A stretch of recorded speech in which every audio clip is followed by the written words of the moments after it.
ஒன்று 2 பேர் தான் ஞாபகம் இருக்கா? மீதி பேருக்குலாம் மறந்து போச்சா? அண்ணனுக்கு ஞாபகம் இருக்கு. ஹல்லேலூயா. கர்த்தர் நல்லவர். சரி, அட்லீஸ்ட் எந்த புத்தகத்திலிருந்து இந்த செய்தியை நம்ம கேட்ட மாதிரி ஞாபகம் இருக்குங்களா?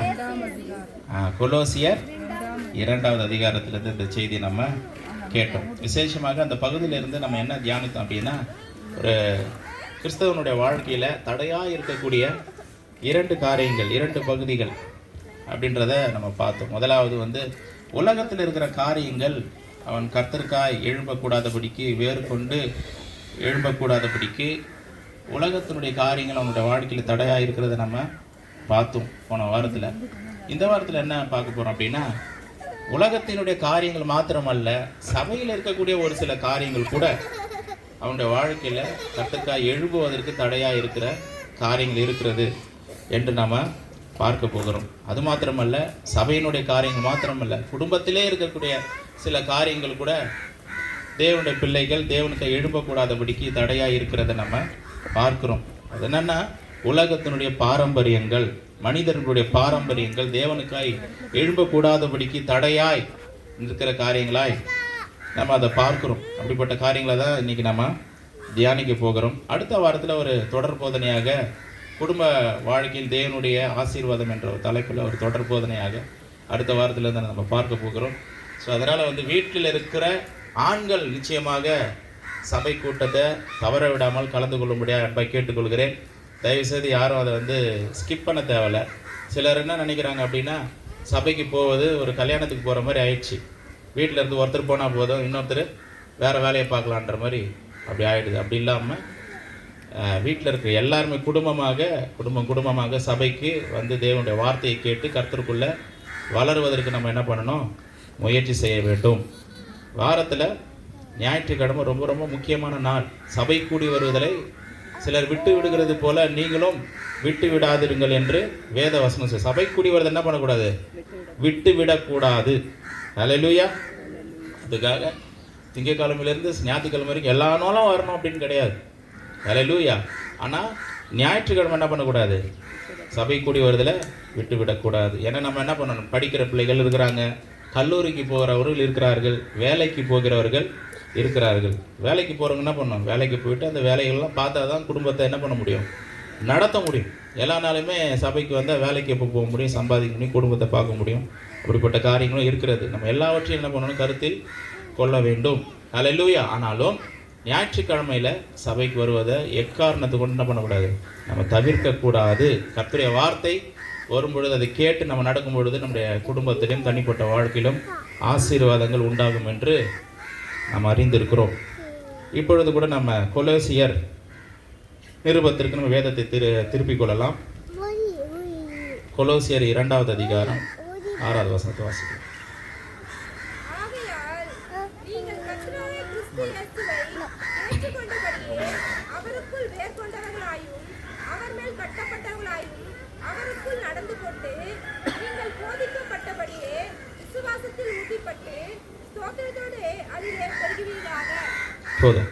ஆகையால் நீங்கள் கர்த்தராகிய கிறிஸ்து இயேசுவை ஏற்றுக்கொண்டபடியே. அப்போ நம்ம இயேசு கிறிஸ்துவை நம்முடைய வாழ்க்கையில் அவரை நம்ம ஏற்றுக்கொண்டிருக்கிறோம். ஏற்றுக்கொண்ட நாம் என்ன செய்ய வேண்டும் சொல்லுங்கள்? ஏன்னா இதற்கான பதிலை நம்ம போன வாரத்திலே நம்ம சொல்லிட்டோம். கர்த்தராகிய இயேசு கிறிஸ்துவை நம்முடைய வாழ்க்கையில் ஏற்றுக்கொண்டோமானால் என்ன செய்யணும் சொல்லுங்கள்? யாராவது ஒருத்தராக சொல்லுங்கள். மறந்து போச்சிங்களா? வேற யாருன்னா சொன்ன நல்லா இருக்குமே. கர்த்தராகிய இயேசு கிறிஸ்துவை ஏற்றுக்கொண்டு விட்டோம், அப்புறம் என்ன பண்ணணும்? நீங்க என்ன பார்க்குறாரு? என்ன கேட்டுற போற? ஸ்கூல்ல என்ன பண்ணுவாங்க? டீச்சர்ஸ் கேள்வி கேட்டா நம்ம ஆளுக்கு பதில் தெரியலன்னா புரிஞ்சுக்குவாங்க. ஏன்னா நம்மளை பார்த்துட்டா நம்மளை கேட்டுருவாரு அப்படின்னு. ஹல்லேலூயா. சரி, ஓகே. சில பிரசங்கியர்கள் என்ன சொல்றாங்க அப்படின்னா, நான் ஒரு வாரம் கொடுத்த மெசேஜை இன்னொரு வாரம் கொடுக்கறதில்ல. ஒரு வாரமும் அப்படி இருக்குது, புதிய புதிய வெளிப்பாடுகள். இந்த வாரம் ஒரு மெசேஜ், அடுத்த வாரம் ஒரு மெசேஜ், அதுக்கு அடுத்த வாரம் ஒரு மெசேஜ். சரிங்களா? அப்படி ஒரு 10 வாரம் போனோம்னா, ஏன்னா போன வாரம் கொடுத்த மெசேஜ் இப்போ கேட்டாலே என்ன பண்ணுறேன்? ஜனங்க ஆமாம் ஏதோ ஒன்று சொன்ன மாதிரி தான் இருந்துச்சு, என்னன்னு சரியாக ஞாபகம் இல்லையே அப்படின்னு இருக்குது. அதனால் ஒரு செய்தியை திரும்ப திரும்ப நம்ம கேட்கும் பொழுது, திரும்ப திரும்ப அந்த வார்த்தைகள் நம்முடைய செவிகளில் விழும் பொழுது, அப்போ தான் ஆழமாக அது நம்முடைய அது ஹியூமன் சைக்காலஜி அப்படி தான். இதை பவுல் தன்னுடைய வாழ்க்கையில் அவர் ஃபாலோ பண்ணார். சந்தோஷமாக இருங்கள். மறுபடியும் சொல்கிற சந்தோஷமாக இருங்கள். ஏன்னா ஒரு 4 முறை சொன்னால் தான் அவங்களுக்கு அது புரியுது, அது உள்ளே போகுது. இந்த வார்த்தைகள் திரும்ப திரும்ப கேட்கும் பொழுது தான் அந்த சத்தியம் நம்முடைய இருதயத்தில் ஆழமாக பதிகிறது. அப்போ கர்த்தராகிய இயேசு கிறிஸ்துவை நீங்கள் ஏற்றுக்கொண்டபடியே அவரோடு கூட நீங்கள் என்ன பண்ணணும்? நடக்கணும். ஏற்றுக்கொள்வது மாத்திரமல்ல, அவரோடு கூட நடக்கணும். நிறைய பேருடைய வாழ்க்கையில் என்ன நடந்துச்சு அப்படின்னா, கவனிக்கிறீங்களா? என்ன நடந்துச்சு அப்படின்னா, இயேசு கிறிஸ்துவ நம்முடைய வாழ்க்கையில் நம்ம ஏற்றுக்கொண்டு விட்டோம். அவர் தாங்க என்னுடைய உலக ரட்சகர், என்னுடைய ரட்சகர், என்னுடைய சேவியர் அவர் தான், என்னுடைய சொந்த ரட்சகர் அவர் தான், அவருக்காக தான் நான் வாழ போகிறேன், அவர் தான் தெய்வம் அப்படின்லாம் எல்லாத்தையும் ஏற்றுக்கொள்கிறார்கள். ஆனால் அவரோடு கூட நடப்பதற்கு அவர்கள் தீர்மானம் பண்ணவில்லை. அவரோடு கூட நடப்பதற்கு அவர்கள் எந்த விதமான பிரயாசங்களையும் தங்களுடைய வாழ்க்கையில் செய்யவில்லை. அதனால் 10 வருஷம் ஆனாலும் சரி, 20 வருஷம் ஆனாலும் சரி, அவங்களுடைய ஆவிக்குரிய நிலை ஒரே மாதிரியாக இருக்கிறது. ஒரு வித்தியாசம் காணப்படலை. 10 வருஷத்துக்கு முன்னாடி எப்படி பார்த்தோமோ அப்படியே இருக்கிறாங்க. இன்னும் கூட ஒரு 10 வருஷம் கழிச்சு அவங்கள பார்த்தா கூட என்ன எப்படி இருப்பாங்க? அப்படியே தான் இருப்பாங்க. எப்படிங்க இருக்கிறீங்க? அப்படியே தாங்க இருக்கிறேன். ஒரு மாற்றம் அவங்களோட வாழ்க்கையில் காணப்படுறதில்லை. காரணம் என்னென்னா, அவரோடு கூட நடப்பதற்கு அவர்கள் தீர்மானம் பண்ணலை. அப்படியே கூட அவங்க நடக்கணும்னு ஆசைப்பட்டால் கூட இந்த உலகத்தினுடைய காரியங்கள் இல்லை சபையினுடைய பாரம்பரியங்கள் அவர்கள் கர்த்தரோடு கூட நடப்பதற்கு தடையாய் மாறிவிடுகிறது. அது அவருடைய வளர்ச்சியை தடுத்து நிறுத்துகிறது. போன வாரத்தில் பார்த்தோம், இந்த உலகத்தினுடைய காரியங்கள், இந்த உலகத்தில் இருக்கிற பாவமான காரியங்கள் அந்த மனிதனை கர்த்தருக்குள்ளே வளர விடாமல் அது தடுக்கிறது. எந்த ஒரு காரியத்தை நம்ம அதிகமாக கேட்கிறோமோ, எந்த ஒரு காரியத்தை நம்ம அதிகமாக பார்க்கிறோமோ, எந்த ஒரு காரியத்தை அதிகமாக நம்ம யோசிக்கிறோமோ, அதுதான் நம்முடைய மனசில், நம்முடைய இருதயத்தில் ஆழமாக கிரியை செய்து கொண்டிருக்கும். அப்போ இப்படிப்பட்ட காரியங்களை நம்ம சிந்திக்கும், உலக பிரகாரமான காரியங்களை நம்ம சிந்திக்கும் பொழுது, உதாரணத்தோடு கூட சொல்கிறேன், இப்படி பொதுவாக சொன்ன சில நேரங்களில் புரியுறதில்லை. இப்போது நேற்று தினத்தில் ஒரு சினிமா நான் பார்க்குறேன், புது படம் ஒன்று ரிலீஸ் ஆகிடுச்சு. அந்த புது படத்தை நான் பார்த்துட்டேன்னா என்ன ஆகும் அப்படின்னா, அதையே நான் யோசிக்கிறேன். என்னென்ன நான் பார்த்த காட்சிகள் அப்படி வந்து போகுது, அவங்க என்ன சொன்னாங்க, அந்த டயலாக் வந்து போகுது, அதை குறித்ததான எண்ணங்கள் எனக்கு வருது. காரணம் என்னென்னா, நான் அதற்கு என்னை விட்டு கொடுத்துருக்கிறேன். உலகத்தினுடைய காரியங்களுக்கு என்ன பண்ணியிருக்கேன்? நான் என்னை விட்டு கொடுத்துருக்கிறேன். அதனால் அது என்னை ஆளுகை செய்யுது, அது என்னை ஆளுகை செய்யுது. அந்த காரியங்கள் எனக்கு வருது. நான் என்ன கேட்டனோ, ஒரு சினிமா பாடலை கேட்டுட்டா அந்த பாட்டு சில பேருடைய அப்படியே ஒழிச்சுக்கிட்டே அது காதில் கேட்டுக்கிட்டே இருக்குது. அவனே அறியாமல் வாயில் வந்துடுது பாட்டு. நம்மளே அறியாமல் பாடுறோம். காரணம் என்னென்னா, அந்த பாட்டு நம்ம கேட்க கேட்க நம்மளை அறியாமல் என்ன வருது? அந்த பாட்டு நம்ம வாய் வழியாக வருது. எதை பார்க்குறோமோ, எதை கேட்குறோமோ, அது நம்மை ஆளுகை செய்து கொண்டிருக்குது. அப்படி இருக்கிறதுனால கர்த்தருக்குள்ளே வளருவதற்கு, கர்த்தரை இன்னும் ஆழமாக அறிந்து கொள்வதற்கு எந்த விதமான வாய்ப்புகளும் இல்லை. அப்படிப்பட்ட ஒரு மனிதருடைய வாழ்க்கை நீங்கள் எடுத்து பார்த்தீங்கன்னா, 10 வருஷம் ஆனாலும் சரி, அவர் அப்படியே தான் இருக்க போகிறார். மாற்றமே வராது. நம்ம சபைக்கு வருவது எதற்கான? சடங்காச்சாரமாக நம்ம சபைக்கு வரவில்லை. தேவனோடு கூட இன்னுமா கொஞ்சம் நெருங்கி ஜீவிப்பதற்கு, அவருடைய ஆசீர்வாதங்களை, அவருடைய கிருபையை பெற்றுக்கொண்டு இந்த உலகத்தில் ஒரு வெற்றியுள்ள வாழ்க்கை வாழ்வதற்கு நம் சபைக்கு நேராக வருகிறோம். வெற்றியுள்ள வாழ்க்கை என்று சொல்லும்போது சிலர் என்ன எண்ணுகிறார்கள்னா, இந்த உலகத்தில் எனக்கு எல்லா விதமான வீடு வாசல் எல்லாம் காரு பங்களா எல்லாம் இருந்துச்சுன்னா வெற்றியுள்ள வாழ்க்கை அப்படின்னு சொல்லி நினைக்கிறாங்க. ஆனால் உண்மையான வெற்றியுள்ள வாழ்க்கை என்று சொல்லும் பொழுது என்ன அப்படின்னா, ஒரு மனிதன் அதிகப்படியான ஒரு சந்தோஷத்தோடு கூட இந்த பூமியில் வாழ்கிறாங்களே, அதுதான் வெற்றியுள்ள ஒரு வாழ்க்கை. நமக்கு பொருள் இருப்பது தவறு கிடையாது, வீடு இருப்பது தவறு இல்லை, நல்ல கார் வச்சுக்கிறது தவறு இல்லை, நல்ல பங்களாவோட வசதி வாய்ப்புகளோடு கூட வாழ்வது தவறு இல்லை. ஆனால் இதெல்லாம் எதுக்கு அப்படின்னா, நம்முடைய வாழ்க்கையில் நம்ம சந்தோஷமாக இருப்பதற்காக தான். இது எல்லாமே இருந்து அவருடைய வாழ்க்கையில் சந்தோஷம் இல்லை அப்படின்னா, அவருடைய உள்ளத்தில் ஒரு பெரிய சமாதானம் இல்லை அப்படின்னா, அது சக்ஸஸ்ஃபுல்லான ஒரு வாழ்க்கை இல்லை. எல்லாம் இருக்குதுங்க, ஆனால் நிம்மதி இல்லைங்க, சந்தோஷம் இல்லை, சமாதானம் இல்லை. நைட்டு படுத்தா எப்போ காலைல வரணுங்குது, காலையில் வந்தால் எப்போ நைட்டு வரணும் இருக்குது. இப்படியே மாறி மாறி போகுதுங்க. எல்லாம் இருக்குதுங்க, ஆனால் எனக்கு இல்லை, என்ன இல்லை, சந்தோஷம் இல்லை, சமாதானம் இல்லை, எனக்கு இருக்கிற வலி வேதனை என்னை ரொம்ப கஷ்டப்படுத்துது அப்படின்ற சொல்லும் பொழுது அவர் வாழ்க்கையில் சந்தோஷம் இல்லாமல் இருக்கிறார்கள். அப்போது வெற்றியுள்ள உண்மையான ஒரு வெற்றியுள்ள வாழ்க்கை என்று சொல்லும் பொழுது அது ஒரு மனிதன் கிறிஸ்துவுக்குள்ளே சந்தோஷமாக இருக்கக்கூடிய அந்த காரியம்தான். இதை எப்படி அவன் பெற்றுக்கொள்கிறான் அப்படின்னா, தேவனிடத்தில் வரணும், தேவனுடைய வார்த்தைகளை கேட்கணும், தேவனுடைய வார்த்தையினால் ஆளப்பட வேண்டும், தேவனுடைய வசனத்தை விசுவாசிக்க வேண்டும், நம்ப வேண்டும், நம்முடைய வாழ்க்கையில் அதை கடைபிடிக்க வேண்டும். அதை கை கொள்ள வேண்டும், அதை பிரயாசப்பட வேண்டும். அப்படி செய்யும் பொழுது நம்மளே அறியாத அளவுக்கு ஒரு பெரிய ஒரு சந்தோஷம் நம்முடைய வாழ்க்கையில் உண்டாகிறது. சிலர் அதை வந்து ட்ரை பண்ணி பார்த்துருப்பாங்க, அவங்களுக்கு தெரியும் கர்த்தருடைய வார்த்தையின்படி நடந்த எனக்குள்ள ஒரு பெரிய சந்தோஷம் இருக்குது. அதுக்காக பிரச்சனை மாறிடுமா அப்படின்னா, பிரச்சனைகள் நம்முடைய வாழ்க்கையில் எப்பவுமே இருக்கும். ஆண்டவர் சொல்லியிருக்கிறார், இந்த உலகத்தில் உங்களுக்கு உபத்திரவங்கள் உண்டு, ஆனாலும் திடன் கொள்ளுங்கள், நான் உலகத்தை ஜெயித்தேன். போராட்டங்கள் உண்டு, உபத்திரவங்கள் உண்டு, கஷ்டங்கள் இருக்குது, எல்லாமே இருக்குது. ஆனாலும் ஆண்டவர் என்ன வாக்குத்தத்தம் கொடுத்துருக்காருன்னா, உங்கள் வாழ்க்கையில் இருக்க சமாதானம் அது ஒரு நாள் உங்களை விட்டு போகாது. எப்பொழுதும் சமாதானம் உங்கள் வாழ்க்கையில் இருக்கும். நான் கொடுக்குற சமாதானம் இந்த உலகத்தால் கொடுக்கவும் முடியாது, அது எடுக்கவும் முடியாது. அப்படிப்பட்ட சமாதானத்தை கொடுக்குறேன். அப்போ நான் சமாதானம் இல்லாமல் நான் வாழ்ந்துட்டு இருக்கேன் அப்படின்னா, நான் ஒரு தோல்வியினுடைய வாழ்க்கையை நான் வாழ்ந்து கொண்டிருக்கிறேன் என்று தான் அர்த்தம். இதுக்கெல்லாம் காரணம்னா, உலகத்தினுடைய காரியங்களுக்கு நான் முதலிடம் கொடுத்து விட்டேன், உலகத்தினுடைய காரியத்துக்கு நான் என்னை விட்டு கொடுத்துருக்கிறேன். அதனால் அந்த உலகம் வந்து எனக்குள்ளே வந்து ஆளுகை செய்கிறது. அதுக்காக நான் யாருக்கிட்டே பேசக்கூடாதாங்க. என் ஃப்ரெண்டெல்லாம் வந்து மற்ற மதத்தை சார்ந்தவங்களாம் இருக்கிறாங்க, அவங்ககிட்ட நான் பேசக்கூடாதா, பழகக்கூடாதா அப்படின்னா பழகணும், கண்டிப்பாக பழகணும். அவங்க கூட பேசாமல் இருக்கணும்லாம் பைபிள் சொல்லலை, அவங்க கூட பழகாமல் இருக்கணும்னு சொல்லி பைபிள் சொல்லலை. அவர்களோட கூட பழகணும், கண்டிப்பாக பழகணும், அவங்களோட பேசணும், ஆண்டவரோட அன்பை பற்றி சொல்லலாம். அவங்க கேட்பாங்க, எப்படி இவ்வளோ சந்தோஷமாக இருக்கிறீங்களே, ரொம்ப மனமகிழ்ச்சியாக, என்ன காரணம், உங்களுக்கு எவ்வளோ பிரச்சனை இருக்குது எனக்கு நல்லா தெரியும், ஆனாலும் சந்தோஷமாக தான் இருக்கிறீங்க, என்னங்க விஷயம் அப்படின்னு கேட்கணும். அவங்க நீங்கள் பதில் சொல்லணும். அதுக்காக கர்த்தர் நம்மளை வச்சிருக்கிறார். அவரோட பேசணும், பழகணும். ஆனால் அவருடைய காரியம் நமக்குள்ளே வரக்கூடாது. ஒரு நல்ல படம் ரிலீஸ் ஆகிருக்கோம், அதுக்கு பார்க்கலாம் அப்படின்னு அதுக்கு போயிடக்கூடாது. அதுதான் வேதம் வந்து வேணான்னு சொல்லுது. ஆனால் பழகணும், பேசணும், அவரோட கூட ஒரு ஒரு நட்பு இருக்கலாம், நல்லது தான், தவறு கிடையாது, இருக்கணும் தான் பைபிள் சொல்லுது. நீங்கள் இந்த பூமிக்கு உப்பாக இருக்கிறீர்கள் என்று வேத வசனம் சொல்லுது. இந்த பூமியில் இருக்கிற ஜனங்க கெட்டு போகாமல் இருக்கணும்னா, உப்பு போல் இருக்கிற நம்ம அவர்களோடு கூட பழகணும். சரிங்களா? ஒரு ஊறுகாய் கெட்டு போகாமல் இருக்கணும். ஒரு மாதிரி ஏற்கனவே சொல்லியிருக்காது, ஒரு மாங்காய் ஊறுகாய் கெட்டு போகாமல் இருக்கணும். அந்த மாங்காவும் அந்த உப்பு அப்படின்னு கலக்கணும், கலந்தாதான் அந்த மாங்காய் வந்து கெட்டு போகாமல் இருக்கும். அப்போ சபை எப்படி இருக்குன்னா, அந்த உலகத்தில் இருக்கிற ஜனங்கள் கெட்டு போகாமல் அவர்கள் காக்கப்பட முடியாது. சபையை கர்த்தர் பூமிக்கு உப்பாய் கர்த்தர் வைத்திருக்கிறார். உங்களையும் என்னை கர்த்தர் உப்பாக அந்த பூமியில் வைத்திருக்கிறார். நமக்கு அப்படிப்பட்ட ஒரு நட்பு தேவைதான். ஆனால் அவர்கள் பின்னாடி நம்ம என்ன பண்ணிடக்கூடாது, போயிடக்கூடாது. உலகத்தினுடைய காரியங்களுக்கு அவங்க நடத்தும் பொழுது அதுக்கு போயிடக்கூடாது. சில உலகத்தினுடைய பாரம்பரியத்தை அவங்க சொல்லுவாங்க, இதன்படி செய்யுங்க, இப்படி தான் செய்யணும். இல்லைங்க, அப்படி நான் செய்ய மாட்டேன். உலகத்தினுடைய பழக்கத்துக்கு, பாரம்பரியத்துக்கு, அசுத்தத்துக்கு நம்ம என்ன பண்ணக்கூடாது, நம்மை விற்று போடக்கூடாது. சரி, இந்த நாளையில் கூட என்ன பார்க்க போகிறோம் அப்படின்னா, இந்த சபையில் கூட இப்படிப்பட்ட காரியங்கள், சபைக்கு வந்து சில பேர் தடுமாற்றம் அடைந்தவர்கள் இருக்கிறார்கள்.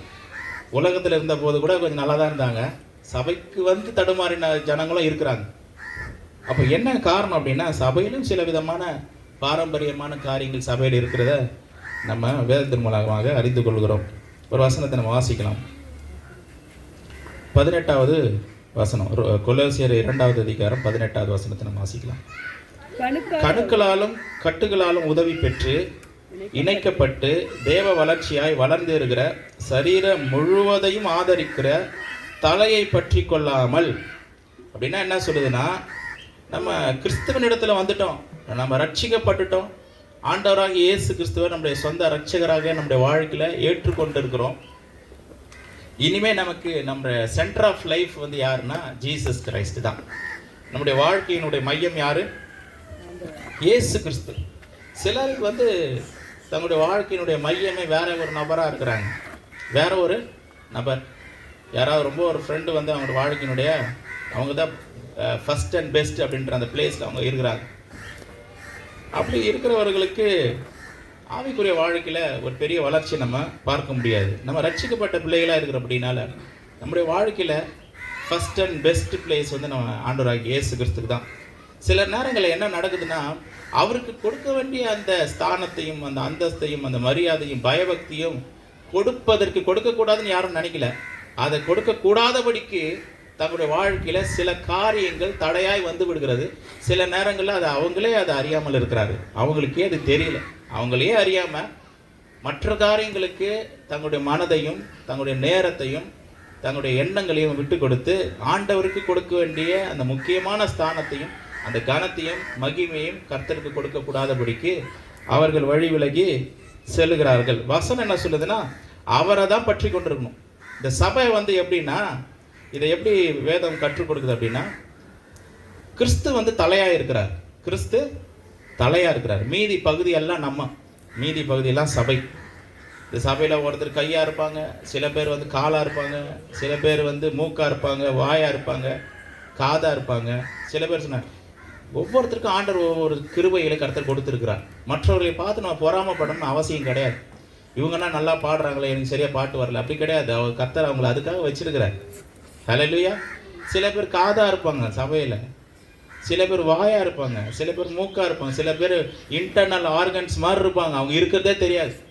நம்ம வாயாவது சில பேர் பார்க்கலாம், காது பார்க்கலாம், மூக்கை பார்க்கலாம், எல்லாத்தையுமே பார்க்கலாம், கையை பார்க்கலாம், காலை பார்க்கலாம், இதெல்லாம் பார்க்கலாம். நம்ம இருதயத்தை பார்க்க முடியுதுங்களா? இல்லை வந்து நம்முடைய நுரையீரல், சிறுநீரகம் இதெல்லாம் பார்க்க முடியுதுங்களா? ஆனால் ரொம்ப முக்கியமான உறுப்புகள் இவைகளெல்லாம் இதெல்லாம் பார்க்கறது இல்லை. சில பேர் வந்து சபையில் இருக்கிறார்கள், அவங்க வெளியவே தெரியல, ஆனால் அவங்க ஃபங்க்ஷன் ஆகிட்டு இருக்கிறாங்க, செயல்பட்டு கொண்டு இருக்கிறார்கள். அவர்கள் வெளியே வந்து தெரியணும்னு அவசியம் கூட கிடையாது. ஹல்லேலூயா. இந்த மனநிலை நமக்கு இருக்கணும். இந்த சபைக்கு நம்ம எப்படி இருக்கிறோம், இந்த சபையில் எப்படி எல்லாருக்கும் நம்ம செய்கிற காரியம் எல்லாருக்கும் தெரியணும்னு அவசியம் கிடையாது, எல்லாரும் பார்க்கணும்னு அவசியம் கிடையாது. அந்த பின்னணியிலிருந்து கூட சபைக்கு நம்ம ஒரு தூணாய் நிற்க முடியும். யாரும் பார்க்காத நேரத்தில் நீங்கள் பண்ணுற ஒரு ஜபம் கூட சபைக்கு எப்படி இருக்கும், ஒரு தூணை போல நிற்கும். ஹல்லேலூயா. அந்த விதத்தில் நம்ம யோசிக்கணும். இவங்க அப்படி சொன்னாங்க, இவங்க எப்படி பேசுகிறாங்க, அவங்க தான் முன்னாடி நிற்கிறாங்க, இவங்க நல்லா பாடுறாங்க, இவங்க பிரசங்கம் பண்ணுறாங்க, எனக்கு வருது வரல அப்படிலாம் கிடையாது. எல்லாருக்கும் ஆண்டவர் தனிப்பட்ட கிருபைகளை கர்த்தர் வைத்திருக்கிறார். அதை நான் நம்புகிறேன், விசுவாசிக்கிறேன். ஹல்லேலூயா. எனக்கு இருக்க இல்லாத தாளந்துகள் இங்கே உட்காந்துருக்கு நிறைய பேருக்கு அந்த தாளந்துகள் இருக்கும், அந்த கிருபைகள் இருக்கும், அந்த வரங்கள் இருக்கும். கர்த்தர் ஒவ்வொருவருக்கும் அந்த கிருபை கொடுத்துருக்கிறார். நம்ம மற்றவர்களுக்கு என்ன இருக்குன்னு நம்ம பார்க்கணும்னு அவசியம் கிடையாது. கர்த்தர் நமக்கு என்ன கொடுத்துருக்காரு, ஏதோ ஒன்று எனக்கு கொடுத்துருக்கிறார். அதை நான் கண்டுபிடித்து அதில் என்ன பண்ணணும், தேவனுடைய நாம மகிமைக்காய் ஊழியம் செய்யணும். தேவனுடைய நாம மகிமைக்காக தேவ அன்பை மற்றவர்களுக்கு சொல்லணும், அதை பயன்படுத்தணும், தேவனுக்கு மகிமை கொண்டு வர வேண்டும். அதுதான் நம்முடைய காரியமாக இருக்க வேண்டும். ரொம்ப முக்கியம் என்னன்னா, அவர் தலையா இருக்கிறார், நம்ம எப்படி இருக்கோம், சரீரமாக, அது சரீரத்தில் காணப்படுகிற அவயங்களாக நம்ம இருக்கிறோம். இது ரொம்ப முக்கியம். இதுக்கு மிஞ்சினது ஒன்றுது கிடையாது. நமக்கு தலை யாரு, இயேசு கிறிஸ்து, அவர் தான் தலை. சில பேர் நான் அந்த தலையை எடுத்துட்டு வேற ஏதோ ஒரு தலையை வைக்கிற மாதிரி இருக்குது. தலையை எடுத்துட்டு வேற ஒரு தலை வச்சா எப்படி இருக்கும் அது சொல்லுங்க? அங்கிருந்து தான் அவருடைய மூலையிலிருந்து நமக்கு வரணும் கட்டளைகள், கமாண்டு எல்லாமே அவர்கிட்ட இருந்து வரணும். இந்த சபைக்கு தலைவர் யாரு சொல்லுங்க? இந்த சபைக்கு தலைவர் யாரு? இயேசு கிறிஸ்து தான் தலைவர். இயேசு கிறிஸ்து தான் தலைவர். எந்த ஒரு சபையும் எடுத்துட்டாங்க, அந்த சபைக்கு தலைவர் யாரு? இயேசு கிறிஸ்து தான். ஹல்லேலூயா. அவர் தான் தலைவர். அவரோடு கூட இணைந்து இருக்கிற சபையா நம்ம இருக்கிறோம். ஒவ்வொருவரும் ஒரு அவயமாக, உறுப்புகளாக நாம சபையில காணப்படுகிறோம். அந்த தலையை வேற யாரும் ரீப்ளேஸ் பண்ண முடியாது. ஹல்லேலூயா. தலையை யாரும் என்ன பண்ணக்கூடாது, ரீப்ளேஸ் பண்ணக்கூடாது. சில பேர் என்ன பண்றாங்க, தலைன்றாங்க, யாரையும் என்ன பண்றாங்க, தலைன்றாங்க. ஆனா உண்மையான தலை யார் தான்? ஏசப்பா தான் தலை. ஹல்லேலூயா. உலகம் சிலர் என்ன பண்ணுது, தலை என்னது, தலைவர் என்னது எல்லாம் சொல்லுது. ஆனா உண்மையான தலை யார் தான்? இயேசு கிறிஸ்து தான். இது கேட்கறதுக்கு நல்லா தான் இருக்குன்னு சொல்லிட்டு கேட்டு போயிட்டோம்னா நம்ம வாழ்க்கை ஒரு விதத்துல இருக்கும். ஆனா இந்த சத்தியத்தை நம்ம உள்ளத்துல, இருதயத்துல ஏற்றுக்கொண்டு அதன்படி நம்ம செயல்பட ஆரம்பிச்சோம்னா நம்ம வாழ்க்கை வித்தியாசமா. சீக்ரெட் ரொம்ப ரொம்ப சிம்பிள், ரொம்ப சிம்பிள். இதை ஏற்றுக்கொள்வதோ ஏற்றுக்கொள்ளாமல் இருப்பதோ உங்ககிட்ட தான் இருக்கு. ஹல்லேலூயா. நேற்று ஒரு ஜெப கூட்டத்துக்கு போயிருந்தான். ஜெப கூட்டத்துல ஒரு பையன் வந்து பார்த்தீங்கன்னா ஜபத்திலே பேசிக்கிட்டே இருக்கிறான். பிரசங்கம் பண்ணுற நேரத்தில் கூட பேசிக்கிட்டு இருக்கிறான். அவங்க அம்மா ரொம்ப கஷ்டப்படுறாங்க. பையன் 8வது தான் படிக்கிறான், ரொம்ப கஷ்டப்படுறாங்க. காரணம் என்னன்னா, அந்த அம்மா வந்து இந்த பையனை ஆவிக்குரிய விதத்தில் வளர்க்கணும்னு சொல்லி ரொம்ப முயற்சி பண்ணுறாங்க. ஆனால் அவங்களால முடியல. அவங்க அப்பா, ஏங்க உங்கள் வீட்டுக்காரர் வரலையான்னா, அவர் ஜபத்துக்கெல்லாம் வரமாட்டாருங்க, அவருக்கு அதெல்லாம் பிடிக்காது. அவர் வீட்டுக்காரர் என்ன பண்ண மாட்டாரா, ஜபத்துக்கு வரமாட்டார், ப்ரேயர்லேருந்து உட்கார மாட்டார், எல்லாம் செய்வாராம், ஜபத்துக்கு வந்து உட்கார மாட்டாராம், பிரசங்கத்தை கேட்க மாட்டாராம். ஆனால் பையன் எப்படி ஆகிட்டான் பாருங்க. பையன் பிரசங்கத்து நேரத்துலேயே கூட பேசுகிறான். நான் பிரசங்கம் பண்ணுறேன், ஆவியானோட அபிஷேகம் இருந்தால் தான் உங்களை இந்த மாதிரி பிரசங்கம் கூட பண்ண முடியும் நான் சொல்கிறேன். அவன் சொல்கிறான், மூளை இருந்தாலே பேசலாம் அப்படின்றான். அவனை கூட பேசுகிறான். அங்கம்மா அமைதியாடுறா, பேசாதரான்றான். அவன் பேசினே இருக்கிறான். ஒவ்வொன்றும் நான் இங்கே பிரசங்கம் பண்ணுற கீழே இருந்து ஒரு கமெண்ட் கொடுக்குறான். அவங்களால முடிஞ்சு டயர்டாயிட்டாங்க. என்னால் முடியலைங்க, இவனை எப்படி நடத்துறதுன்னு தெரியல. காரணம், அப்பா எங்கே இருக்கிறாரு, வெளியில் இருக்கிறாரு. அவருக்கு வர்றதுக்கு நாட்டம் இல்லை, இன்ட்ரெஸ்ட் இல்லை. நான் இப்போ சொன்னேன், இவங்க ரொம்ப முயற்சி பண்ணுறாங்க அந்த பையனை சரியான விதத்தில் நடத்தணும்னு சொல்லி பயங்கரமாக முயற்சி பண்ணுறாங்க. ஒன்றும் அவங்களால முடியல. அழாத குறை தான். கொஞ்சம் விட்டு அழுதுருவாங்க. கொஞ்சம் இன்னும் கொஞ்சம் 2-3 கேள்வி கேட்டோம்னா அவங்க அழுதுருவாங்களோ அப்படி இருக்கிறாங்க. அப்போ நான் அவங்களுக்கு சொன்ன ஒரு வசனம், எல்லாருக்கும் தெரிஞ்ச ஒரு ஃபேமஸான வசனம். யாருன்னா சொல்லுங்கள், சங்கீதம் 128. டக்குன்னு யாருன்னா சொல்லுங்க முதல் வசனத்தை. கொஞ்சம் யோசிச்சு. கர்த்தருக்கு பயந்து அவர் வழிகளில் நடக்கிறவன் எவனோ அவன் பாக்கியவான். சரிங்களா? 2வது வசனம் என்ன சொல்லுது? நல்லா கவனிங்க. ரொம்ப இந்த மாதிரி பிரசங்கத்தை கல்யாண நேரத்தில் பண்ணுறாங்க. ஆனால் யாரும் அதை கேட்கறதுக்கு மனசு இல்லை, கேட்கறதுக்கு மைண்டு கிடையாது. ஆனால் இது தனியாக பிரசங்கம் பண்ண எவ்வளோ நல்லா இருக்கும். ஆனால் நம்ம ஆளுங்க அது பண்ணுறதும் கிடையாது. கல்யாண நேரத்தில் பண்ணுறாங்க, அவசர அவசரமாக பேசுகிறாங்க, அது யாரும் கவனிக்கிறது இல்லை. 2வது வசனம், முதல் வசனத்தை படிப்பாங்க. கர்த்தருக்கு பயந்து அவர் வழிகளில் நடக்கிறவன் எவனோ பாக்கியவான். அப்புறம் உன் கைகளின் பிரயாசத்தை நீ சாப்பிடுவாய், உனக்கு பாக்கியமும் நன்மை உண்டாயிருக்கும். அடுத்த வசனம் என்னன்னு அடுத்த வசனம், உன் மனைவி ஒன்னொன்னா படிங்க. உன் மனைவி உன் வீட்டோரங்களில் கனிதரும். இப்ப மனைவி வீட்டோரங்களில் கனிதருகிற திராட்சை கொடியை போல இருக்கணும்னா யார் ரொம்ப முக்கியம்? அந்த தலைவர், அந்த வீட்டு தலைவர் ரொம்ப முக்கியம். அவர் கர்த்தருக்கு பயந்து நடந்தாங்கன்னா அடுத்த ஆர்டர் எங்க போகுது? அவருடைய மனைவி கிட்ட போகுது, அவருடைய மனைவி கிட்ட. ஆனா இந்த வசனத்தை பாருங்க, ஒரு பெரிய வெளிப்பாடு மாதிரி இருக்குது. இது எனக்கே இப்பதான் வருது, சொல்றேன் பாருங்க. கர்த்தருக்கு என்ன பண்றாரு? பயந்து நடக்கிற. 2வது வசனம் எங்க போயிடுச்சு? ஒரு மனுஷன் எப்படி இருக்கணும்ன்றத தெளிவா சொல்லுது இந்த வசனம், இந்த அதிகாரத்தினுடைய வசனங்கள். இந்த வசனத்தை அப்படியே நீங்க ஆதியாகமத்துல கூட பார்க்கலாம். முதல்ல கர்த்தர் ஆதாமை உண்டு பண்ணுவதற்கு முன்பதாக அவனுக்கு தேவையான எல்லாவற்றையும் கர்த்தர் என்ன பண்ணாரு? உண்டாக்கி விட்டார், சிருஷ்டித்து விட்டார். இப்போ ஆதாமை உண்டு பண்ணிட்டு அடுத்த ஸ்டெப்பை டைரக்டா அவனுக்கு திருமண வாழ்க்கையை கொடுத்தாரா கர்த்தர்? இல்ல. என்ன அதுக்கு முன்னாடி அவனுக்கு என்ன கொடுத்தாரு? அயர்ந்த நித்திரையை கொடுத்தாரு. அதுக்கு முன்னாடி ஒண்ணு கொடுத்தாரு. 2:15 வாசிங்க. ஆதியாகமம் 2:15. தயவு செய்து கொஞ்சம் கவனிங்க.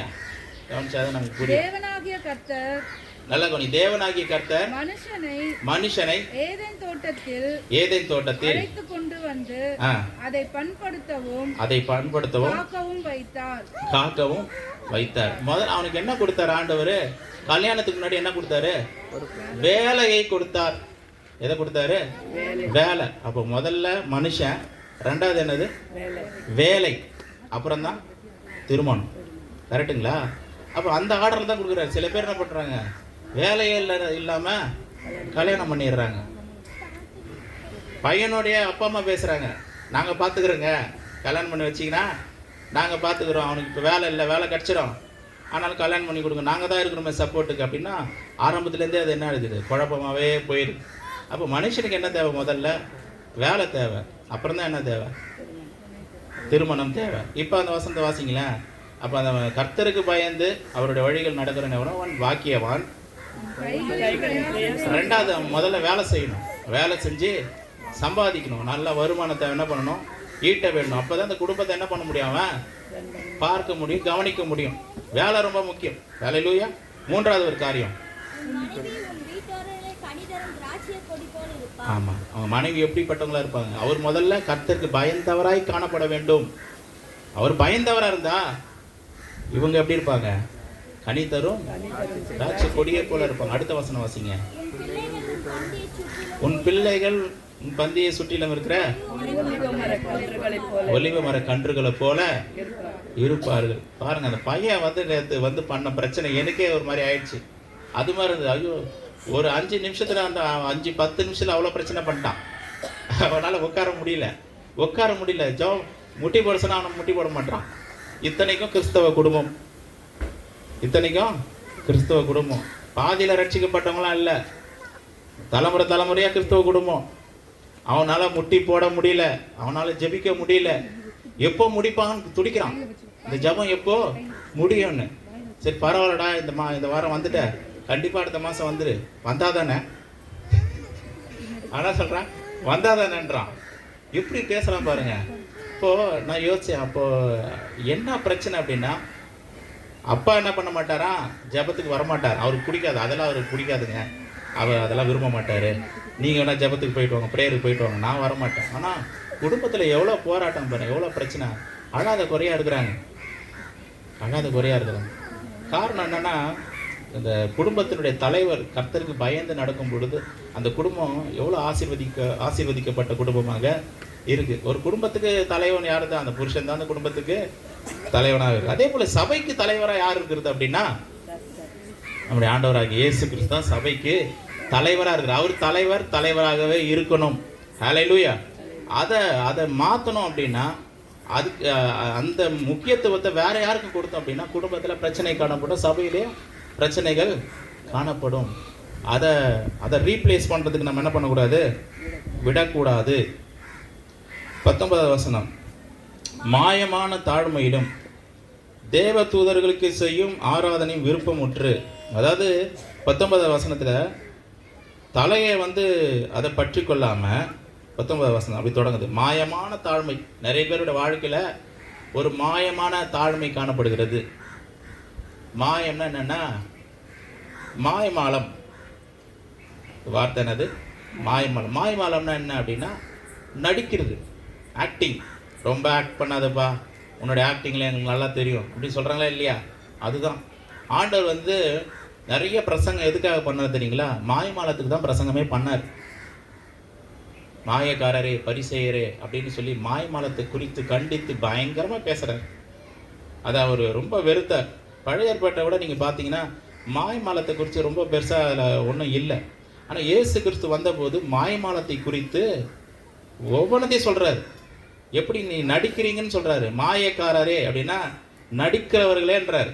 ரொம்ப நடிக்கிறீங்க, நல்லவர்களை போல என்ன பண்ணுறீங்க, நடிக்கிறீர்களே. ஆண்டோட சமூகத்தில் சில நேரங்களில் நடிப்பு தான் தேவ ஆசீர்வாதங்களை பெற்றுக்கொள்வதற்கு தடையாய் மாறிடுது. நம்ம தப்பு பண்ணால் கூட ஆண்டவர் சொன்னாங்க, ஆண்டவரே நான் ஒரு பாவியாக என் மேலே என்ன பண்ணுங்க, கிருபையா இருங்க. ஒரு பாவியும் ஒரு பிராயக்காரனும் ஒரு பரிசேயனும் ஜெபம் பண்ணும் போது அந்த பரிசேயன் என்ன பண்ண, தன்னை பாவின்னு சொல்லி அவன் ஏற்றுக்கொள்ளவே இல்லை. என்கிட்டையும் குறைவு இருக்குது, என்னிடத்துலையும் திருத்தி கொள்ள வேண்டிய காரியங்கள் இருக்குதுன்னு சொல்லி அவன் ஒத்துக்கவே இல்லை. பக்கத்தில் இருக்க இந்த ஆயக்காரனை பார்த்து என்ன சொல்கிறான், அவனை போலலாம் நான் கிடையாது. ஜெபம் 2 பேரும் ஜெபத்துக்கு தான் போகிறாங்க. அவனை போல நான் கிடையாது. வாரத்தில் 2 நாள் உபவாசம் பண்ணுறேன், தசமமாகலாம் கரெக்டாக கொடுக்குறேன், எல்லாவற்றிலும் நான் கரெக்டாக இருக்கிறேன், நான் பரிசுத்தமாக இருக்கிறேன், பைபிளில் வேதத்தில் சொல்லியிருக்கிற எல்லா நீதி கற்பனைகள் எல்லாவற்றையும் கை கொள்கிறேன், இவனை போல கிடையாது அப்படின்னு சொல்லி பரிசேயன் சொல்கிறான்.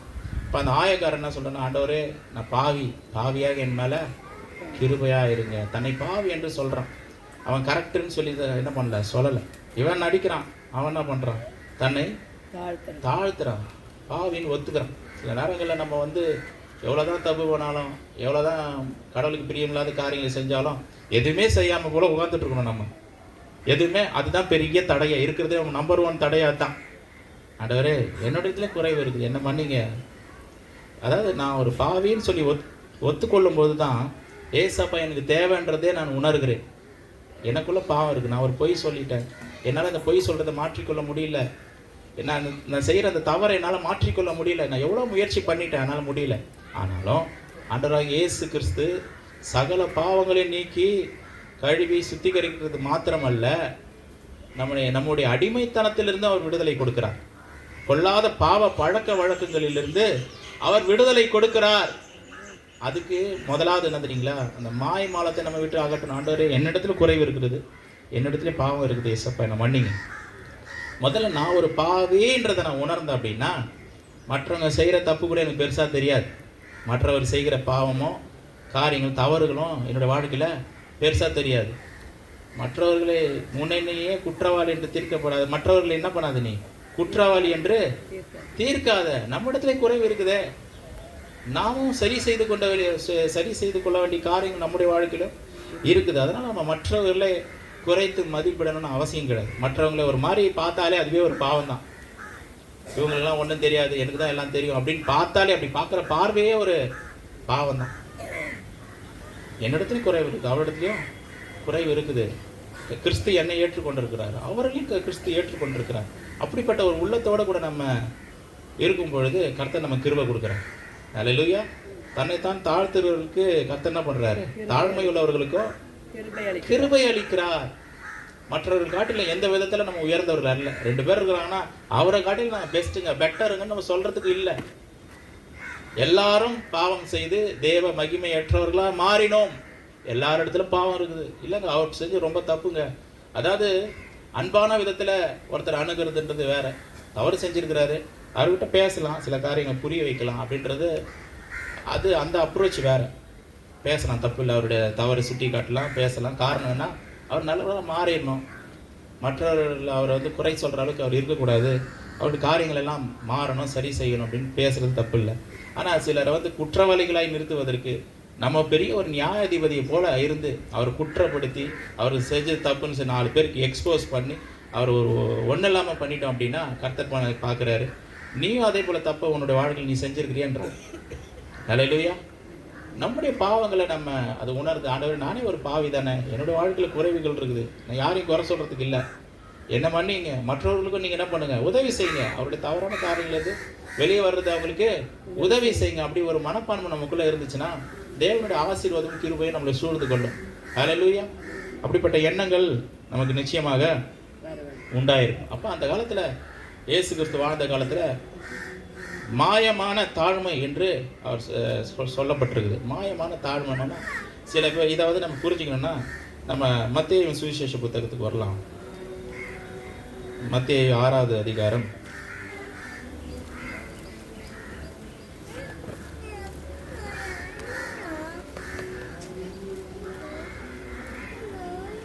5வது வசனத்தை நம்ம வாசிக்கலாம். 5 கூட வேணாம், அது 1வது வசனத்துல வாசிக்கலாம். நானே வாசிக்கிறேன், எல்லாம் படித்தா நான் படித்தா உங்களுக்கு கேட்கும். மனுஷர் காண வேண்டும் என்று அவர்களுக்கு முன்பாக உங்கள் தர்மத்தை செய்யாதபடிக்கு எச்சரிக்கையாக இருங்கள். செய்தால் பரலோகத்தில் இருக்க உங்கள் பிதாவினிடத்தில் உங்களுக்கு பலன் இல்லை. ஆகையால் நீ தர்மம் செய்யும் போது மனுஷரால் புகழப்படுவதற்கு மாயக்காரர் ஆலயங்களிலும் வீதிகளிலும் செய்வது போல உனக்கு முன்பாக தாரை ஊதுவியாதே. அவர்கள் தங்கள் பலனை அடைந்து தீர்ந்தது என்று மெய்யாகவே உங்களுக்கு சொல்லுகிறன்றார். இவங்க என்ன பண்ணுற யோசிக்கிறான், நான் கொடுக்கறதுக்கு 4 பேருக்கு தெரியணும், எல்லாருக்கும் நான் தெரியும், நான் எவ்வளோ பெரிய தாராளமாக கொடுக்குறேன்றது 4 பேர் தெரிஞ்சுக்கிட்டுமே அப்படின்னு சொல்லி தங்களுடைய பெருமைக்காக என்ன பண்ணுறாங்க, செய்கிறாங்க. அவங்கள பார்த்து ஆண்டவர் சொல்ல மாயக்காரரே அப்படின்ற. ஏன்னா இது நீ தேவ நாம மகிமைக்கு என்று நீ செய்யலை, உன்னுடைய பெயருக்காக உன்னுடைய புகழ்ச்சிக்காக நீ என்ன பண்ணுற, அதை செய்கிற அப்படின்னு சொல்லி ஆண்டவர் வந்து சொல்கிறார். 3வது வசனம், நீயும் தர்மம் செய்யும் பொழுது உன் தர்மம் அந்தரங்கமாக இருப்பதற்கு உன் வலது கை செய்கிறதை உன் இடது கை அறியாதிருக்க கடவுள். யாருக்கும் தெரியாமல் அந்தரங்கமாக கர்த்தருக்காய் நம் தேவனுக்காய் கொடுக்கும் பொழுது அதுக்கான பலனை கர்த்தர் நமக்கு தருகிறாராம். ஹல்லேலூயா. நான் கொடுத்ததே யாருக்கும் தெரியாது, கர்த்தருக்கு மாத்திரம் தான் தெரியும்னா அதுக்கு ஒரு ஸ்பெஷல் பலன் இருக்குது. ஹல்லேலூயா. சில பேர் என்ன பண்ணுறாங்க, ஒரு சபைக்கு ஒரு லைட் வாங்கி கொடுத்தா கூட, ஒரு ஃபேன் வாங்கி கொடுத்தா கூட அவங்க பேரை போட்டு கொடுத்துட்றாங்க. எத்தனை வருஷம், 40 வருஷம் ஆனாலும் 20 ரூபா அந்த லைட்டு, சரிங்க, எல்லாருக்கும் தெரியும் இன்னாடு தான் வாங்கி கொடுத்தாரு அப்படின்னு. அப்படி இருக்கக்கூடாதுன்னு சொல்லி ஆண்டவர் சொல்கிறார். 5வது வசனத்தில் பாருங்கள், அன்றியும் நீ ஜெபம் பண்ணும் பொழுது மாயக்காரரை போல் இருக்க வேண்டாம், மனுஷர் காணும்படியாக அவர்கள் ஜெப ஆலயங்களிலும் வீதிகளிலும் சந்திகளிலும் நின்று ஜெபம் பண்ண விரும்புகிறார்கள், அவர்கள் தங்கள் பலனை அடைந்து தீர்ந்தது என்று மெய்யாகவே உங்களுக்கு சொல்லுகிறேன். இவங்க வந்து பெரிய பரிசுத்தவான்கள் மாதிரி, நான் ரொம்ப ஜெப வீரன், பயங்கரமாக நான் ஜெபம் பண்ணுவேன், என்னை போல் யாராலும் ஜெபம் பண்ண முடியாது. ஜெபம் பண்ண கொடுத்தா ஒரு குறிப்புக்காக ஒரே ஒரு குறிப்பு கொடுத்தா அவங்க என்ன பண்ணுறாங்க, 20 நிமிஷம் ஜெபம் பண்ணுறாங்க. திரும்ப அந்த ஜெபத்தை அவங்களுக்கு கொடுக்கறதுக்கு பயமாக இருக்குது. ஒரு எல்லாரும் கூடி வந்து ஜெபம் பண்ணும் போது நம்ம என்ன, அந்த ஜெபத்தை நடத்துகிறவங்க என்ன யோசிக்கிறாங்கன்னா, ஒவ்வொருத்தருக்கும் ஒரு குறிப்பு கொடுக்கலாம். எல்லாரும் ஷார்ட் அண்ட் ஸ்வீட்டாக ஒரு 1 நிமிஷம் 1.5 நிமிஷம் அப்படி ஜெபம் பண்ணாங்கன்னா நல்லாயிருக்கும். ஆனால் இவங்க என்ன பண்ணுறாங்க, இவங்களுக்கு ஜெபம் கொடுத்தவொடனே இப்படிதான் ஒரு ஜெப கூட்டத்தில் போய் ஒரு ப்ரேயர் ரிக்வெஸ்ட் ஒருத்தங்கிட்ட கொடுத்தேன். ஒரே ஒரு குறிப்பு தான், பிரசங்கமே சின்ன ஜெப கூட்டம் தான், ப்ரேயர் செல் கேப்சல் மாதிரி. அது பிரசங்கமே 20 நிமிஷம் தான், அவங்க ஜெப குறிப்பு 20 நிமிஷம் பண்ணாங்க. ஒரே ஒரு குறிப்பு, எனக்கு டயர்ட் ஆகிடுச்சு, நான் எடுத்துருந்த பிரசங்கமே மறந்து போச்சு. அந்த அளவுக்கு ஒரே ஒரு குறிப்புக்கு 20 நிமிஷம் அவங்க என்ன யோசிக்கிறாங்க அப்படின்னா, நான் ரொம்ப என்னால் நல்லா ஜெபம் பண்ண முடியும், எக்ஸலண்ட்டாக நான் ப்ரேயர் பண்ணுவேன், என்ன மாதிரி யாரும் ப்ரேயர் பண்ண முடியாது, அப்படி பண்ணுவேன். அதை வந்து பாராட்டுறதுக்கு ஒரு 4 பேர் இருக்கிறாங்க, அவங்க ஜெபம் பயங்கரமாக பண்ணுவாங்கப்பா, அவங்கக்கிட்ட கொடுங்கன்னு இவங்க சொல்லிட்டு போயிடுவாங்க. என்ன நடக்கும் பாருங்க, அந்த 20 நிமிஷம் ஜெபம்னா எல்லாருமே டயர்ட் ஆயிடுறாங்க. எல்லாம் டயர்டு, இது எப்போ முடியும், வீட்டு சில பேர் தலையெல்லாம் சொல்லி ஆரம்பிச்சிடறாங்க. அதுபோல் சில பேர் என்ன பண்ணுறாங்கன்னா, ஒரு ஜெப குறிப்பு கொடுத்தா அந்த குறிப்பை பர்டிகுலராக அந்த குறிப்பை விட்டுட்டு மற்ற எல்லா குறிப்புகளுக்காக என்ன பண்ணுவாங்க, ஜெபம் பண்ணுவாங்க. இவர் இந்த ஊழியக்காரர் என்ன நினச்சிருப்பாருன்னா, அவர் ஒரு 5 குறிப்பு எடுத்துகிட்டு வந்தார், ஆளுக்கு ஒரு குறிப்பு அப்படின்னு. அந்த 5 குறிப்பும் ஒருத்தரே பண்ணிட்டாங்க. இப்போ இவர் தேடுறாரு, என்ன பண்ணுறது, மற்றவங்களுக்குலாம் ஒரு ஜெபம் கொடுக்கணும், கொடுக்கலன்னா அவங்க கோச்சிப்பாங்க போல இருக்குது. இப்போ இதுக்காகவே ஒரு ஸ்பெஷலாக ஒரு கொஞ்ச நேரத்தில் அப்படியே சிந்தனையிலே சில குறிப்புகளை அவர் தயார் பண்ணி அவர் ஜெபிக்க வேண்டியதாக இருக்குது. அதனால் எந்த ஒரு குறிப்புக்கு கொடுக்குறாங்களோ அந்த குறிப்புக்காக ஜெபம் பண்ணால் நல்லாயிருக்கும். ஆனால் இவங்க என்ன பண்ணுறாங்க, தன்னை நல்லா ஜெபம் பண்ணுகிறவர்களாக வெளியில் காண்பித்து கொள்கிறார்கள். நீயும் 6வது வசனம் சொல்கிற, நீயும் ஜெபம் பண்ணும்போது உன் அறை வீட்டுக்குள் பிரவேசித்து உன் கதவை பூட்டி அந்தரங்கத்தில் இருக்கிற உன் பிதாவை நோக்கி ஜெபம் பண்ணு. அப்பொழுது அந்தரங்கத்தில் பார்க்கிற உன் பிதா வெளியரங்கமாக உனக்கு பலன் அளிப்பார். ஏன் வீட்டில் போய் ஜெபம் பண்ண சொல்கிறாரு? வீட்டில் போய் 1 மணி நேரம் 2 மணி நேரம் ஜெபிக்கலாம். யாரும் வந்து ஏன் ஜெபிக்க இவ்வளோ நேரம் ஜெபம்னு கேட்க போகிறது கிடையாது.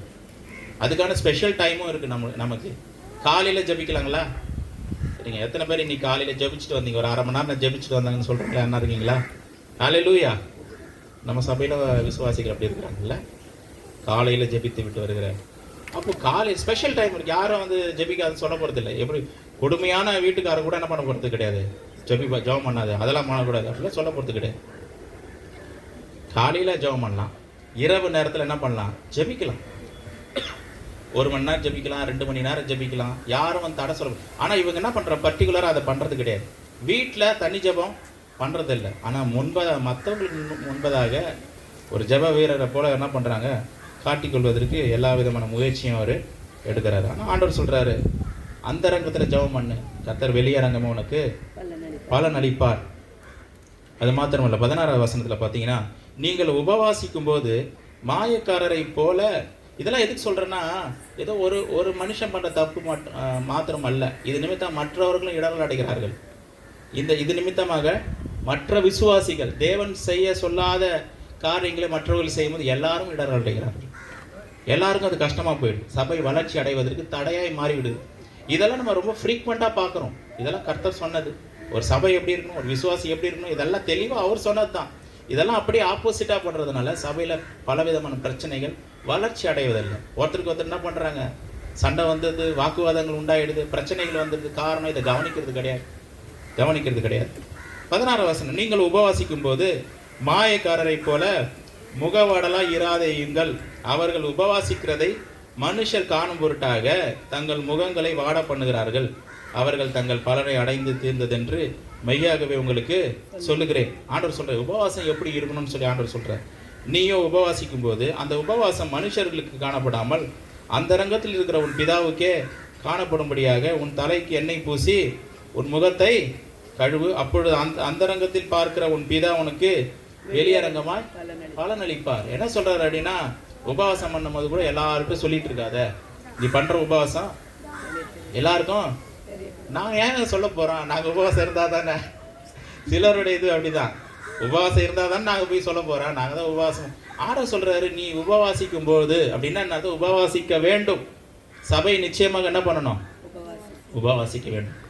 எத்தனை பேருக்கு அந்த அனுபவம் இருக்கும்? நான் வாரத்துக்கு ஒரு முறை ஃபாஸ்டிங் கண்டிப்பாக போட்டுருவோன்னு சொல்கிறவங்க யாரா இருக்கீங்களா? 1 2 பத்தாது. அப்போது என்ன பண்ணணும்னா, சபையில் வாரத்துக்கு ஒரு முறையாவது ஒரு வேளையாவது என்ன பண்ணணும், உபவாசம் பண்ணி ஜபிக்கக்கூடிய ஒரு அனுபவம் நிச்சயமாக தேவை. ஏன்னா நீ உபவாசம் இருந்தால் அப்படின்னு சொல்லலை பைபிள். உபவாசிக்கும் போது என்ன அர்த்தம், உபவாசம் ஒரு மனுஷன் இருக்கணும்னு அவசியம். ஹல்லேலூயா. அதுக்காக சுகர் இருக்கிறவங்க, பிபி இருக்கிறவங்க அவங்களாம் கொஞ்சம் ஜாக்கிரதையாக இருக்கும். எனக்கு சுகர் இருக்குதுங்க, ஆனால் உபவாசம் இருந்தால் ரொம்ப மாய்க்கட்சி விழுந்துட்டுலாம் சொல்லக்கூடாது. நல்ல ஆரோக்கியமாக இருக்கக்கூடியவர்கள், நல்ல ஹெல்த் இருக்குது, சுகமாக இருக்கிறீங்க, ஆரோக்கியம் இருக்குது, நல்ல ஏஜ் இருக்குது அப்படின்னா நீங்கள் உபவாசம் பண்ணி ஜெபிப்பதற்கு எந்த விதமான தடையும் இல்லை. இந்த வசனத்தை 3 காரியமும் பாருங்க. நீயும் தான தர்மம் பண்ணும்பொழுது, நீயும் ஜெபிக்கும் போது, நீயும் உபவாசம் பண்ணும்போது அப்படின்னா இதெல்லாம் நீ கண்டிப்பாக பண்ணணும்னு அர்த்தம். எப்படிங்க இதெல்லாம் கண்டிப்பாக பண்ணணும்னு சொல்கிறீங்க? நீ சாப்பிடும் போது யார்கிட்ட பேசாதப்பன்னு சொல்கிறாங்க. அப்படின்னா என்ன அர்த்தம்? சாப்பிடுவது நம்முடைய வாழ்க்கையில் இருக்கிற ஒரு காரியம். அது மாறாத காரியம், நீங்காத காரியம். சாப்பிடும் போது பேசாதப்பா, சாப்பிடுப்பான்னு சொல்கிறாங்களே. அப்படின்னா சாப்பிடும்போது அப்படின்னா நம்ம சாப்பிட்றது இருக்குதுன்னு அர்த்தம். எப்பவுமே சாப்பிடுவோம். குளிக்கும் போது நல்லா தேய்ச்சி குளிப்பான்றாங்க. அப்படின்னா இன்னைக்கு ஒரு வேளை குளிச்சா நல்லா தேய்ச்சி குளி அப்படி சொல்லலை. என்ன சொல்கிறாங்க? குளிக்கும் போது அப்படின்னா குளிக்கிறதுன்றது இருக்குது, சாப்பிட்றதுன்றது இருக்குது. அது மாற போகிறதில்ல. ஒரு வேளை குளிச்சா நான் குளிச்சா தானே அப்படின்னு சொல்லுவோமா? குளித்தால் அப்படி இல்லை. குளிக்கும் போது, சாப்பிடும்போது இதெல்லாம் மாறாத ஒரு நிபந்தனைகள். அது மாதிரி நீ உபவாசிக்கும் பொழுது அப்போ உபவாசிக்கணும். நீ ஜெபம் பண்ணும்போது நீ ஜெபிக்கணும். நாங்களாம் ஜெபமே பண்ணுறது இல்லைங்களே. இனி என்ன பண்ணணும்? நம்ம ஜெபம் பண்ணுவதற்கு ஆரம்பிக்கணும். தனி ஜெபம் ரொம்ப முக்கியம். தனியாக ஜெபிக்கக்கூடிய ஒரு அனுபவம் எல்லாருக்கும் தேவை. உபவாசி ஜெபிக்கக்கூடிய ஒரு அனுபவம் எல்லாருக்கும் சுகமாக ஆரோக்கியமாக இருக்கிற எல்லாருக்கும் அது கண்டிப்பாக தேவை. இதெல்லாம் பண்ணி பார்க்கணும். அதெல்லாம் பண்ணவே இல்லை. பல வருடங்களாக என்ன பண்ணல, நம்ம இதெல்லாம் செய்யவே இல்லை. அதனால் ஆவிக்குரிய வாழ்க்கையில் ஒரு பெரிய மாற்றங்கள் உண்டாகவில்லை. குடும்பம் ஆசீர்வதிக்கப்படலை. தேவன் வைத்த அந்த எதிர்பார்த்த அந்த ஸ்தானத்துக்கு நம்ம இன்னும் வரல. காரணம் இதெல்லாம் நம்ம எதுவுமே நம்ம செய்யவில்லை. இதெல்லாம் ஒரு மாய்மலமான ஒரு காரியம்.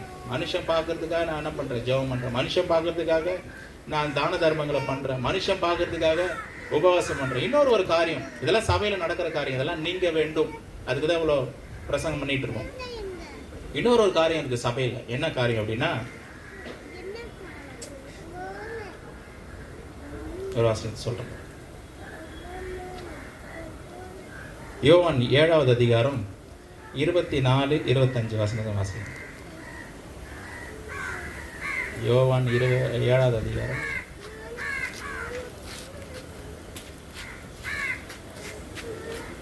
24-25. தோற்றத்தின்படி தீர்ப்பு செய்யாமல் நீதியின்படி தீர்ப்பு செய்யுங்கள் என்றார். அப்பொழுது எருசலேம் நகரத்தாரில் சிலர் இவரை மாத்தி சொல்றேன்.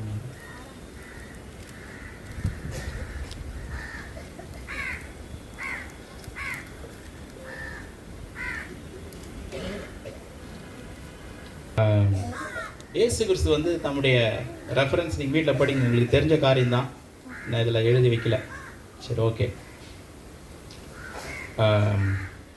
இயேசு கிறிஸ்து என்ன பண்ணுறாரு அப்படின்னா, அவர் தம்முடைய சீஷர்களுடைய கால்களை என்ன பண்ணுறாரு? கழுவுகிறார். சீஷர்களுடைய கால்களை கழுவுகிறார். பாருங்க, அவர் வானத்தையும் பூமியும் படைத்த சர்வ வல்லமையுள்ள தேவன். அவர் மனுஷன் அந்த பூமிக்கு அது மாத்திரமல்ல, சீஷர்களுடைய கால்கள் என்ன பண்றாரு? அவரு கழுவுறாரு. தன்னை தாழ்த்தினாரு. எந்த அளவுக்கு தாழ்த்திருக்கிறார் பாருங்க. அவர் கூடவே இருக்கிற அந்த சீஷர்களுடைய கால்கள் என்ன பண்றாரு? அவரு கழுவுகிறார். இது எதுக்காக ஆண்டவர் இதை செய்யறாரு அப்படின்னா, அவர் தன்னுடைய தாழ்மையை வெளிப்படுத்துவதற்கு. வசனம் எடுத்துட்டீங்களா? என்ன சொல்லுங்க. 13 யோவான் 13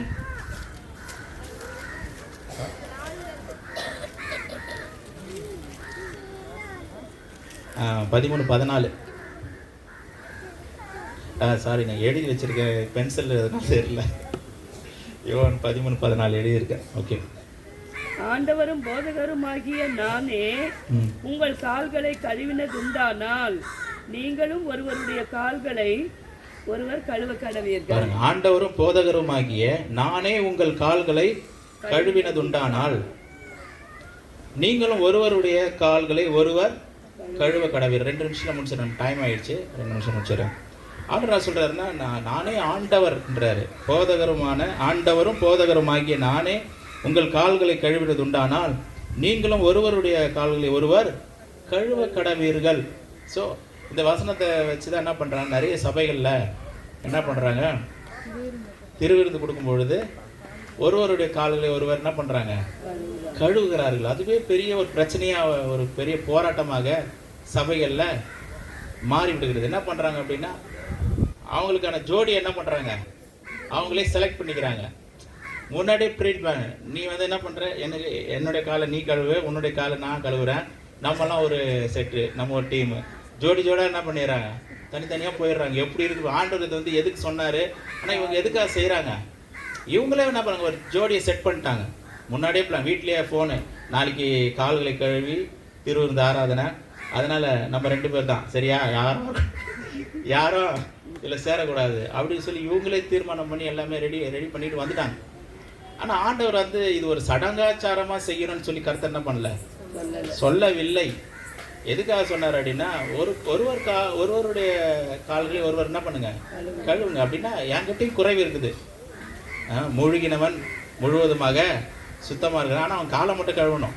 அப்படின்னா நான் சுத்தமாக தான் இருக்கிறேன், ஆனால் சுத்தமாகிட்டேன், ஃபுல்லாக குளிச்சுட்டு வந்துட்டேன், குளிச்சுட்டு வெளியே வரேன் அப்படின்னா அட்லீஸ்ட் கால்லையாவது என்ன பண்ணும், இல்லைப்பா கால்லையாவது என்ன இருக்கும், அழுக்கு படும், மண்ணு படும், கரெக்டாக சுத்தமாக தான் இருக்கிறேன், ஆனால் கால் மட்டும் என்ன, வெளியே வந்துட்டேன், நடக்கும் போதே கொஞ்ச நேரத்தில் என்ன வந்துடுச்சு, காலில் கரைப்பட்டு விட்டதில்ல. அப்போது எல்லாருடைய வாழ்க்கையில் என்ன இருக்குது, குறைவுகள் இருக்குது, கரைகள் இருக்குது, இதெல்லாம் இருக்குது.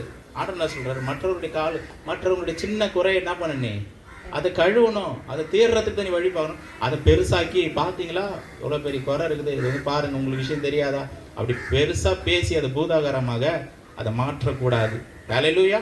நம்மெல்லாம் ஒரே சபையாக இருக்கிறோம், ஒரு சபையினுடைய அங்கத்தினர்களாக இருக்கிறோம், சபையினுடைய உறுப்பினர்களாக நம்ம இருக்கிறோம். ஒருவரை ஒருவர் நம்ம என்ன பண்ண வேண்டும், ஆதரிக்க வேண்டும். ஒருவருக்கு ஒருவரை நம்ம எதிராக எழுப்பக்கூடாது. மற்றவர் தப்பு பண்ணுறான், அந்த தப்பை என்ன பண்ண, கழுவதற்கு பார்க்கணும், அதை நீக்குவதற்கு பார்க்கணும், அவனை சுத்தவானாக மறுபடியும் மாற்றுவதற்கு பார்க்கணுமே ஒழிய ஜோடி ஜோடியாக வருஷத்துக்கு ஒரு முறை இல்லைன்னா மாதத்துக்கு, சில பேர் மாதத்துக்கு ஒரு முறை என்ன பண்ணுறாங்க, அவங்க கால்களை இவங்க கழுவி, இவங்க கால்களை அவங்க கழுவி, இப்படி வந்து நிறைய காரியங்கள் நடக்குது. இதனால் நிறைய சபையில் என்ன ஆகிடுதுன்னா குழப்பங்களும் சண்டைகளும் பிரிவினைகளும் வருகிறத நம்ம என்ன பண்ணுறோம், பார்க்கிறோம். தவிர்க்கப்பட வேண்டிய காரியங்கள். இன்னும் ஒரு காரியத்தை மாதிரி நான் சொல்லி நான் முடிக்கிறேன். அதே போல் நம்ம இந்த கிறிஸ்மஸ் நேரங்கள், இதெல்லாம் ஆவிக்குரிய வாழ்க்கைக்கு தடையாக இருக்கக்கூடிய காரியங்கள். இந்த கிறிஸ்மஸ் காலத்தில் கூட பார்த்தீங்கன்னா என்ன பண்ணுறோம் அப்படின்னா, ஒரு கேரல் சர்வீஸ் ஒன்று வச்சு என்ன பண்ணுறாங்க, வீடு வீடாக போயிட்டு, ஏற்கனவே அவர்கள் கிறிஸ்தவர்கள் தான், பல வருஷமாக கிறிஸ்தவர்கள், அவர்களுக்கு போய் என்ன பண்ணுறாங்க, சுவிசேஷத்துக்கு போய் சொல்கிறாங்க. இதனால் வெளியில் இருக்கிறவங்களுக்கு கூட தூரத்துலேருந்து பார்க்குறவங்க என்ன நினைக்கிறாங்கன்னு சபையில் இருக்க ஆட்கள் தெரியல. நாங்கள் இயேசு போய் சொல்கிறாங்க, அவங்க தெரிஞ்ச ஆட்களுக்கே போய் சொல்கிறாங்க, ரட்சிக்கப்பட்ட ஜனங்களுக்கு போய் இயேசு பிறந்துட்டாருன்னு போய் சொல்கிறாங்க. இவங்க வந்து யார்கிட்ட போய் சொல்லலாம், ரட்சிக்கப்படாத ஜனங்களுக்கு போய் சொல்லலாம். ஆனால் என்ன பண்ணுறாங்க, இவங்களுக்கே ஒருத்தருக்கு சொல்லி இப்படி காரியங்களை செய்கிறாங்க. அதில் இன்னொன்று என்ன பண்ணுறாங்க அப்படின்னா, இந்த சாண்டா கிளாஸ் அப்படின்ற ஒரு காரியம் வந்துருக்கு. என்ன காரியம், சாண்டா கிளாஸ் என்ன தெரியுதுங்களா, சாண்டா கிளாஸ் அதை ஒரு பெரிய விஷயமா பண்ணி பசங்களோட மைண்டெல்லாம், சின்ன பசங்களோட மைண்டெல்லாம் அதில் போய் சாண்டா கிளாஸு, ட்ரெஸ்ஸு, டான்ஸு, இதெல்லாம் பண்ணி, இதெல்லாம் வந்து என்ன ஆகிடுதுன்னா நம்முடைய ஃபோக்கஸ் வந்து கிறிஸ்துவின் மீது இருக்கிற அந்த ஃபோக்கஸ், இந்த கவனம் சிதறடிக்கப்படுவதற்கு மாறக்கூடிய காரியங்களாக அமைந்து விடுகிறது.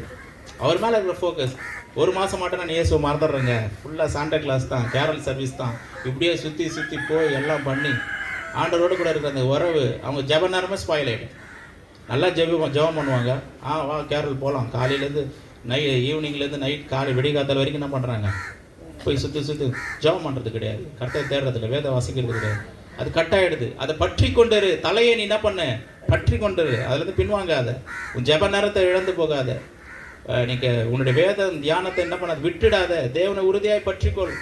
தேவையில்லாத காரியங்களை இன்ட்ரடியூஸ் பண்ணி சபையினுடைய காரியங்கள், அவங்களுடைய எண்ணங்கள் எல்லாமே திசை திருப்பப்பட்டு இன்னைக்கு நிறைய குழப்பங்கள் வருது. காரணம்னா இதெல்லாம் ஆண்டு என்றைக்குமே வந்து வேதத்தில் எதை நம்ம ஃபாலோ பண்ணோம் அப்படின்னா, இயேசு கிறிஸ்து என்ன சொன்னார், அடுத்தபடியாக அப்போஸ்தலர்கள் என்ன சொன்னாங்க, அப்படிப்பட்ட போதனைகளை நம்முடைய வாழ்க்கையில கடைபிடிக்கும் பொழுது நம்ம சபை ஆரோக்கியமான சபையாக, ஆவிக்குரிய சபையாக, தேவன் எதிர்பார்க்கிற சபையாக, இன்னும் கிறிஸ்தவத்தில் நிறைய குறைவுகளோடு கூட இருக்கிற ஜனங்கள் கூட இருக்காங்க. அவங்களாம் எல்லாம் சர்ச்சுக்கு தான் போகிறேன், யாரும் ஒழுங்கு இல்லைங்க அப்படின்னு வந்து அதிருப்தியோடு கூட இருக்கிற ஜனங்களும் இப்படி உள்ளே வரும் பொழுது பார்க்கும் பொழுது கரெக்டு இவங்க பண்ணுறது அப்படின்னு சொல்லுவாங்க. காரணம் என்னென்னா, நம்மதே காரணம், தேவையில்லாத காரியங்கள் உள்ளே விட்டு தேவையில்லாத காரியங்களை செஞ்சு தேவையில்லாத பிரிவினைகள், குழப்பங்கள் எல்லாமே வந்து தேவனுக்காக வளர முடியல, செழிக்க முடியல. அதனால் உள்ளே இருக்கிறவங்களும் அதிருப்தி அடைகிறார்கள், வெளியிருந்து பார்க்கிறவங்களுக்கும் அது ஒரு அதிருப்தியாக காணப்படுகிறது. ஆனால் தேவ வார்த்தையை, இயேசு கிறிஸ்து சொன்ன அந்த வார்த்தையை அப்போஸ்தலர்கள் சொன்ன அந்த உபதேசத்தை நமக்கு சரியான விதத்தில் நம்ம கடைபிடிக்கும் பொழுது ஆவிக்குரிய வாழ்க்கையில சபை வளர்ந்து பெருகும். ஹல்லேலூயா, ஹல்லேலூயா. நம்ம அவரை ஜெபிக்கலாம்.